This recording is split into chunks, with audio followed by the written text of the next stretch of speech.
What have you learned about implementing intensive intervention at the district level? From a district standpoint, I'm a special ed director, and we've really looked at how to implement DBI effectively and to sustain that. So what we've really talked about doing through our help with MyBlissy and NCII, we've talked about how we become more system dependent rather than person dependent. So in order to implement DBI, we've talked a lot about in our district looking at the concept and the ideas of having a plan.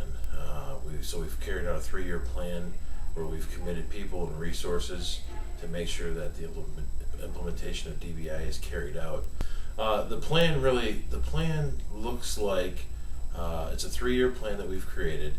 We've talked a lot about the resources, the people that are involved in the plan, the money allocations. So it's a huge component of having to make sure it's not just the teachers doing DBI, but administration supports that. So the plan has a component of professional development, making sure that the teachers are trained, and as people come and go, we have a plan to carry that PD out so there's not a big gap in the services that are provided.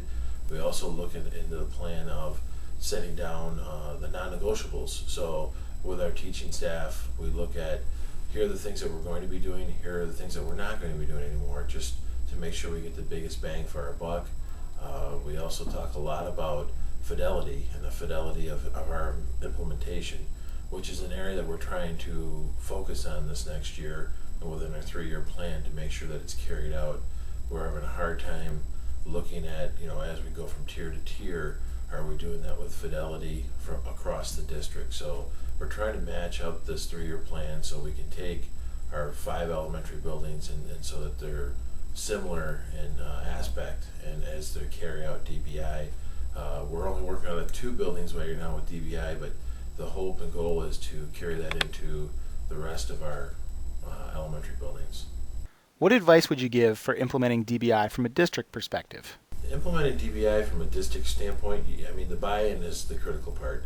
Why are we doing this? It's you'll hear staff say it's just another thing. We're already doing this, and I think DBI, looking at it, we've become compliant. And as an administrator, when I want people to come to the table to talk about students, I want them to bring data.